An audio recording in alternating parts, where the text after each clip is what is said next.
it going, film and TV fans? Welcome back to another review on the Off the Cuff Film Review YouTube channel and another installment in the Friday the 13th reviewed series. Today, we are looking at Jason Goes to Hell, the final Friday, released in 1993 and directed by Adam Marcus. Now this, if you do not know, is the first film in the franchise to be put out by New Line Cinema, although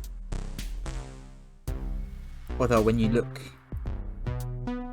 it's produced by a studio called Sean S. Cunningham Films, which, you know, but it's not. I mean, basically what I'm trying to say is it was between the release of Jason Takes Manhattan and Jason Goes to Hell that there was some, I don't know what it is because I haven't dug deep into it, but I know there was selling of the rights from Paramount to New Line Cinema, and they then went on to produce Goes to Hell, Jason X, and the obviously Freddy vs. Jason, and the Friday the 13th reboot, I believe, although I don't comment on that. But obviously, with that being sold off, it actually meant that the name Friday the 13th wasn't sold to them, so they couldn't use that name, which is why, you know, Jason Goes to Hell, the Final Friday, and Jason X are a thing, because couldn't call it Friday the 13th Jason Goes to Hell, the Friday the 13th Jason Goes to Hell, the Final Friday, or something like that, because that's not legally, they would have got sued to shit. So, you know, fun. And you know what, this one isn't even half bad, if you ask me. It's genuinely not even that bad of a film. To be quite frank with you,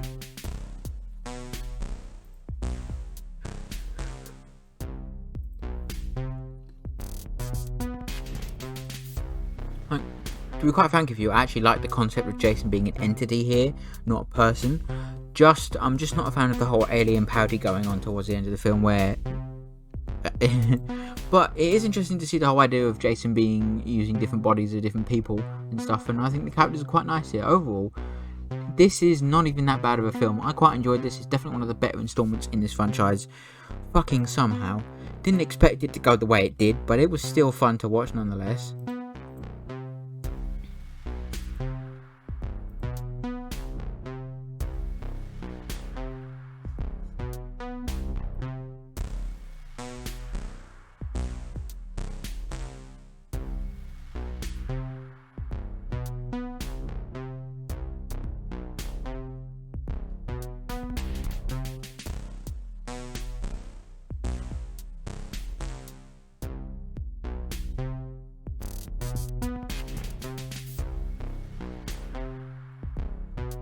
Yeah, it was fun, you see. I quite enjoyed it, and genuinely, while it's definitely not my favourite, it's probably my second favourite of these movies, because it actually just,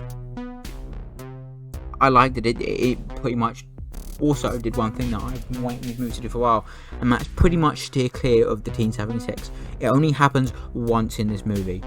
Once. That's a fucking record for this franchise, because fuck me, it happens a lot in the rest. And I'm happy that they kind of tried to go away from that thing, and that's the thing, I didn't want them to get rid of it completely, because once again, it doesn't give you people to kill, and understand why it's a thing. But toning it down was the right idea, because this movie was about the storyline between the voice people and stuff, and again, most of it's fine. The ending is a bit fucking weird, and also the ending is supposed to directly set up Freddy vs. Jason, because the last thing you see in the movie is Freddy Krueger's fucking hand coming out of a hole in the ground and pulling Jason's mask down. So obviously, because New Line owned the rights for both Freddy Krueger and Jason Voorhees at the time, that's where they were gonna try and go with it. Unfortunately, if you don't know, this movie came out in 1993, and Freddy vs. Jason came out in 2003. So yes, it would be 10 years before that whole thing happened, because various things are happening. But at least it happened. That's a bonus.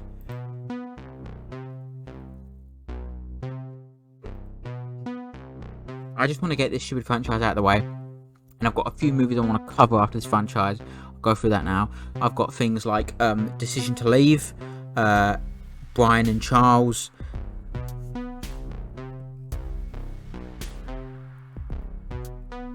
a few others as well. Those are the two ones that stick in my mind immediately, but there's a few others I want to cover that I can watch, see how they run. That's one that'll be coming up soon. Fight Club, Network if I haven't covered it already, which I think I have. So yeah, there's a few coming up that I want to talk about, and I hope you stick with me. Obviously, my intentions were to do this and the Nightmare on Elm Street franchise. I don't have the fucking energy in me to do Nightmare on Elm Street franchise, so whether I do that franchise for next Halloween and then I keep Child's Play, I would like to aim to be able to start October next year, 2023, with Nightmare on Elm Street, and be able to actually get through Nightmare on Elm Street, Child's Play, and Hellraiser in the month of October. I would like to. I cannot guarantee that it will fucking happen, but I would like to. Because technically, I've got through 3 franchises this October, finishing off Halloween, Final Destination, and Friday the 13th.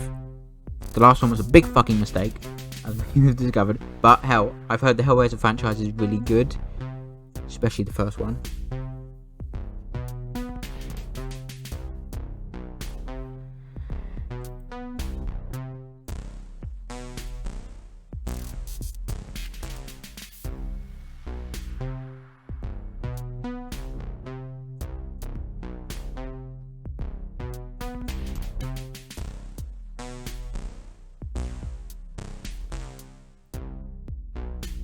But yeah, thank you so much for watching this review of Friday the 13th.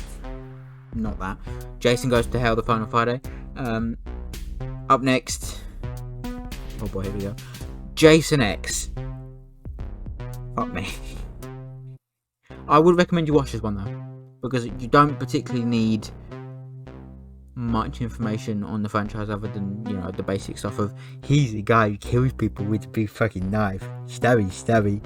Other than that kind of shit, and that obviously Camp Crystal Lake was a thing, but it doesn't delve deep into the previous things of the franchise. So I would recommend this movie if you have the spare time and you're not got anything better to watch. Anyway, thanks for watching. Have a wonderful day, and bye bye for now.